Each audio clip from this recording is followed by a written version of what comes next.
At first, my neighbor seemed friendly, offering to help watch my house while I worked nights. Instead, he was breaking in, stealing my mail, and opening credit cards in my name. My own cousin helped him forge documents.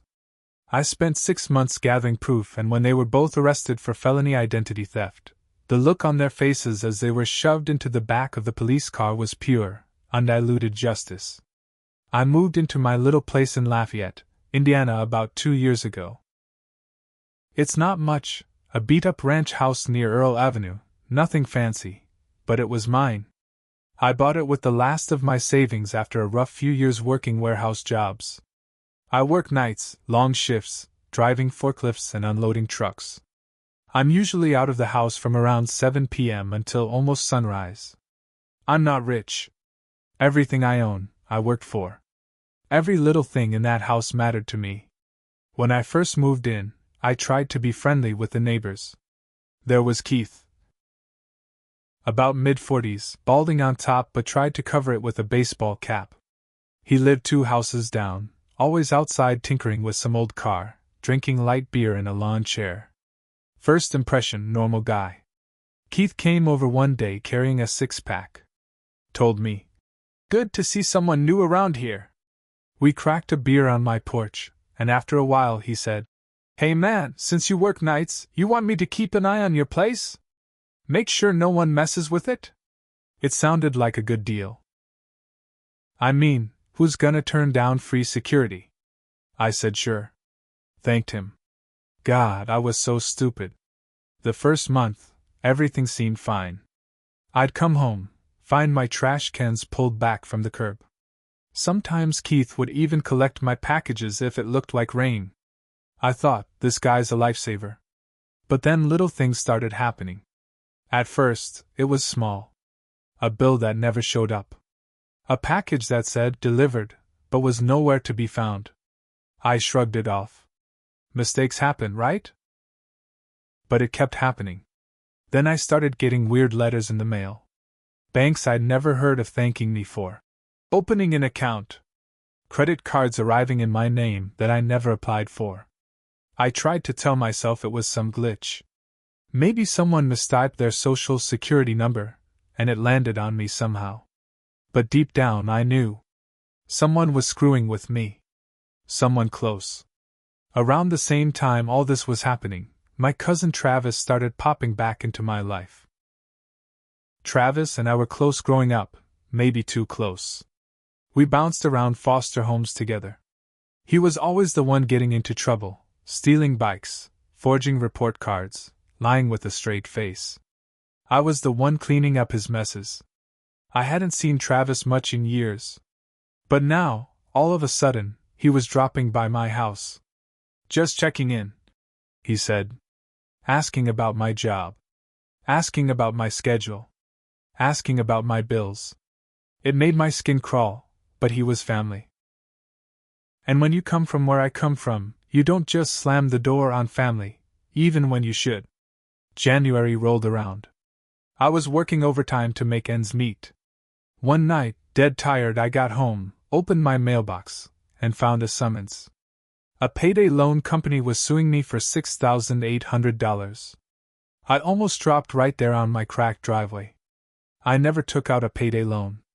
Never even stepped foot in one of those places. But there it was, in black and white, my name, my social, my address. That night, sitting at my kitchen table under that ugly yellow light, I realized the truth. Keith had access to my house.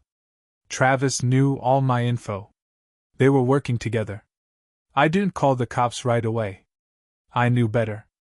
I'd seen too many people get brushed off when they didn't have real proof. I needed evidence. So I started my plan. First thing, security cameras. Bought 2 cheap ones online, stuck them in the windows. One pointed at the front porch, one at the back door. Second, mail tracking. Signed up for that USPS informed delivery thing that emails you pictures of your mail before it arrives. Third, kept every piece of mail I got, even junk, and logged anything that went missing. It didn't take long. Within a week, My cameras caught Keith on my porch, not just picking up my packages, but opening my mailbox with a key. A key I never gave him. I went to the neighbor across the street, a retired lady named Mrs. Elkins. Sweet woman, keeps her yard nicer than a golf course. I asked if she ever noticed anything weird.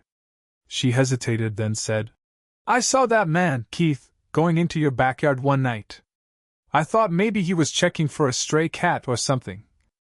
I thanked her and went home, heart pounding so hard it hurt. Now I knew, it wasn't just mail. He was inside my house. Around this time, Travis got bolder too. He called me one night, pretending to shoot the breeze. But he kept steering the conversation to money, asking if I ever thought about loans or ways to make extra cash. I played dumb, asked him questions back, acted interested. I recorded everything. At one point he actually said, "Man, you got good credit, you don't even know it. Bet I could pull a loan right now with just your name." I wanted to throw my phone across the room. Instead, I kept my voice calm and asked him how. He laughed and said, "Ask Keith. He's the one who got your social off that W-2 you left out last year." My blood ran cold. I turned all of it, the videos, the photos, the call recording, over to the police. They finally listened. They opened a case. Set up a sting operation. I played along, still smiling and waving at Keith like nothing was wrong. Still answering Travis's texts like we were old buddies. It made my skin crawl every single day. The plan was simple. The cops posed as fake loan officers, offering a huge payout. They set up a meeting at a notary office downtown. Keith and Travis took the bait. The morning of the sting, I barely slept. I sat on my couch, staring at my front door, heart hammering against my ribs like it was trying to break out. At exactly 9 a.m., I got the text from the detective. "They're here. Stay put." I waited. 20 minutes later, I heard the sirens. I ran outside pretending to be surprised, just another nosy neighbor, and watched as 3 squad cars boxed them in right there in the parking lot of the notary office. I saw Keith first. He was in handcuffs, shouting something at the officer. His face was red, veins popping out of his forehead. Then Travis. My own blood. Staring at the ground like it was gonna open up and swallow him. They stuffed them both into the backs of the cruisers like garbage bags. And me? I stood there, arms crossed, watching every second of it. It felt good. Better than I thought it would. But it wasn't over. Not by a long shot. About a week later, I got a knock at my door. It was a woman I didn't recognize, mid-30s, thin, anxious eyes darting everywhere. She introduced herself as Samantha, Keith's girlfriend. Apparently, she lived with him but kept her distance from his business. I didn't say much. Just listened. Then she dropped a bomb. "I thought you should know," she said, voice shaking. "Keith, he wasn't just stealing from you. He was doing it to half the neighborhood." I blinked. She pulled out a ratty manila folder from her bag, full of papers. Copies of mail. Credit card statements. Social security numbers. Not just mine. At least 4 other neighbors' names were on there. Mrs. Elkins. The family down the block. Even the old man who lived by the corner store. Keith and Travis weren't just after me. They had been running a full-blown identity theft ring right here, in this quiet little neighborhood. I brought everything Samantha gave me straight to the cops. They were stunned. They thought it was a one-time thing, just me. Now it was a multi-victim felony case. The charges piled up. New victims came forward every week. Fraud. Theft. Forgery. Conspiracy. It was like watching a slow-motion car crash. Every new charge was another dent in Keith and Travis's lives. But they didn't go down easy. Keith got himself a lawyer. Some loudmouth from Indy who went on TV saying Keith was set up and entrapped. Said I framed him because of personal grudges. Meanwhile, Travis tried to throw me under the bus. Told the cops I was in on it at first, and only ratted them out because I wanted a bigger cut. It almost worked. For about 2 terrifying weeks, I thought they were actually gonna pin some of this on me. The detective pulled me in for questioning again. I had to go through every piece of proof. Every text, every video, while they picked it apart. They finally cleared me. But it shook me worse than I want to admit. At the same time, Keith's wife, apparently he had one, packed her bags and disappeared overnight. Left the house, left the town. Rumor was, she'd known about some of it. Enough to know Keith was guilty. Enough to know she needed to get as far away from the mess as possible. Their house sat empty for weeks. Grass growing wild. Mail piling up. It was a ghost house. A reminder of just how rotten things had gotten right under all our noses. One night, about 3 months into this mess, I got another surprise. A big white envelope in my mailbox. No return address. Inside was a handwritten note. "You think you won? Watch your back." And a copy of my birth certificate. Someone, Keith? Travis? One of their friends? Wanted me to know it wasn't over. When I found that note and the copy of my birth certificate in my mailbox, it shook me worse than anything else so far. It meant someone still had access to my information. It meant they weren't finished. I called the police right away. An officer came out, took the note, shrugged, and said, "Hard to prove who sent it. Could be them, could be a buddy. We'll keep it on record." I realized real fast, the law only goes so far. After that, you're on your own. I beefed up my cameras. Bought better locks. Started carrying a weapon legally, just in case. But I also started digging. If Keith and Travis had friends helping them, I wanted to know who. And fast. I started with Travis's old circle, a bunch of deadbeats from high school who never grew up. I hit Facebook, Instagram, old contacts. Quietly asking around. Pretending like I was worried about Travis. Turns out, Travis had a girlfriend too. And she wasn't exactly shy online. Her posts were full of hints. Like screenshots of cash apps, blurry pictures of envelopes stuffed with money, bragging about getting what we deserve. One night she posted a selfie at a house party. In the background, plain as day, I saw it, my old checkbook. Sitting open on a table behind her, next to a bottle of cheap vodka. My checks had been locked in my desk drawer. Hidden. Safe. Except they weren't. I took a screenshot of the post. Sent it straight to the detective. He called me back 3 hours later. "We're opening another case. You just gave us probable cause." The next few weeks were chaos. The cops raided a rental house out in the sticks, a rundown place where Travis's girlfriend and 2 other lowlifes were living. They found boxes of stolen mail, fake IDs, stacks of checks, mine, Mrs. Elkins's, half the damn neighborhood's, and drugs. Lots of drugs. It was a full-on criminal operation. Identity theft, mail fraud, drug dealing, the works.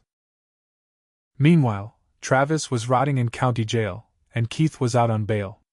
One afternoon, I came home from a grocery run and caught Keith parked across the street, just sitting in his truck, staring at my house. I called the cops. By the time they showed up, he was gone. A week later, same thing. Different truck. Tinted windows. Just sitting there. Watching. They were trying to scare me. I didn't back down. I went public. Told my story to the local news station. Told everyone exactly what had happened, how my neighbor and my own cousin gutted my life like a fish. The segment aired on a Friday night. By Saturday morning, my phone was blowing up. Messages from strangers. Neighbors thanking me. Some people cussing me out, saying I should have handled it privately. Didn't matter. The more light I shined on them, the fewer places they had to hide. Keith tried to sue me for defamation after the news piece ran. His lawyer sent a nasty letter threatening to Pursue damages for loss of reputation. I laughed when I read it. Imagine trying to cry about your reputation after you stole from half your neighborhood and got caught red-handed. My lawyer, a real pit bull I hired after all this started, sent them back a 3-word letter. See you there. They dropped the suit 2 weeks later. But the retaliation wasn't done. About a month after the news story, someone broke into my house. I came home from work one morning, opened the front door, and knew right away. The place smelled wrong, that mix of sweat, fear, and something sour. Drawers pulled out. Couch cushions ripped apart. Papers scattered everywhere. Oddly, nothing big was taken. My TV was still there. My laptop. My tools. They hadn't come to steal. They'd come to send a message. That was it for me. I wasn't just gonna sit back and wait for the next move. I decided right then, I was going to end this, for good. After the break-in, I didn't sleep for 2 days straight. I sat in the living room with a baseball bat in my lap and my gun on the coffee table. Every creak in the walls, every car passing outside, had me on edge. It wasn't just fear anymore. It was something sharper. Something colder. I realized Keith and Travis weren't gonna stop. Not unless I made them. I wasn't the scared kid they remembered from back in the day. I wasn't the neighbor they thought they could walk over. They wanted a war? Fine. First, I went back to the cops. I showed them the break-in. The smashed furniture. The missing papers. I told them about the trucks sitting outside. They agreed to patrol the street more often. But they were clear. You want to stay safe, you need to document everything. Fine. I could do that. But I wasn't just playing defense anymore. I filed for a restraining order against both Keith and Travis. Took a whole day sitting at the courthouse, filling out papers, sitting through interviews. It got approved. Now, if either of them came within 500 feet of me or my property, it would be an automatic arrest. First move, mine. Next, I went after Keith's house. Remember Samantha, Keith's ex-girlfriend who gave me the folder of evidence? Well, after she left Keith, she moved in with her sister on the other side of town. We kept in touch. Turns out, Keith still owed a lot of people money. People you don't want to owe. Car loans, drug debts, you name it. Samantha connected me with a few of his old business partners.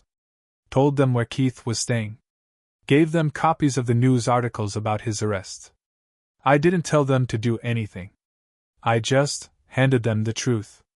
Let's just say, a few days later, Keith's beloved project car, the '89 Mustang he babysat every weekend, got stripped clean in his driveway. Tires gone. Hood ripped open. Windshield smashed. No fingerprints. No witnesses. Police report said, unknown vandals. Shame. Meanwhile, I wasn't letting Travis off easy either. While he sat in jail, his girlfriend, the one who had posted the picture with my checkbook, was still out on bail. She was still posting online, still acting cocky. So I started digging deeper into her. Found out she was lying about where she worked to her bail officer.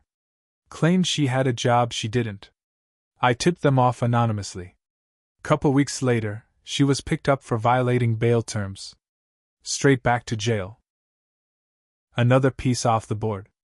By this point, Keith and Travis had burned almost every bridge they had. Keith's bail got revoked when he violated the restraining order, caught driving down my street one night by a patrol car. Back to jail he went.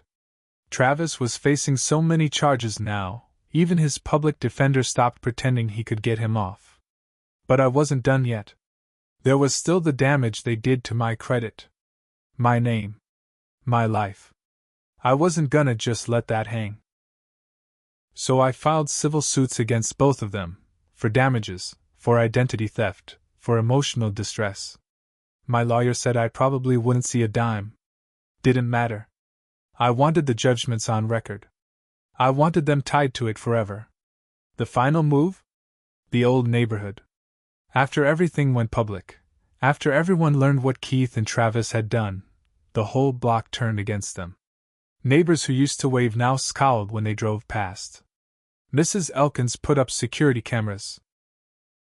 The family down the block started a petition to have Keith's property condemned for code violations.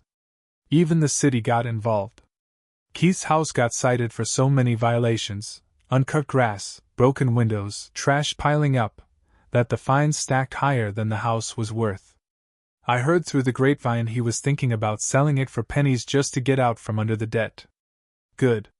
Rot in debt, just like you tried to bury me. It all came to a head one morning in late September. The city finally posted a bright orange notice of condemnation on Keith's front door.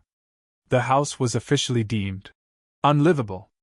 He had 30 days to fix everything or lose it. But Keith was broke. Between the legal fees, the fines, and no real job, he couldn't fix a thing. He put the house up for a fire sale.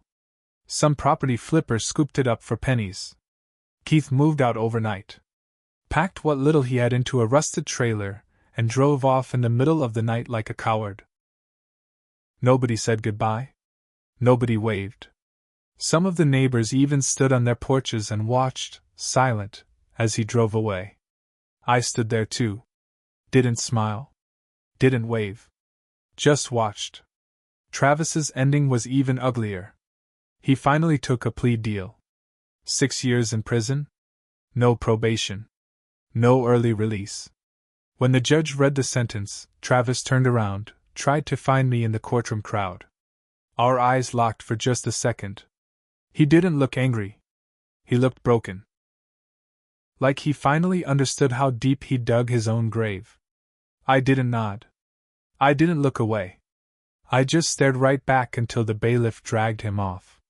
Family or not, he earned every second he was about to serve. I wish I could say everything went back to normal after that. It didn't. Even with Keith and Travis gone, the damage was done. My credit was still trashed. Took me another year and a half to fight with the banks, to clear the fraudulent debts off my record.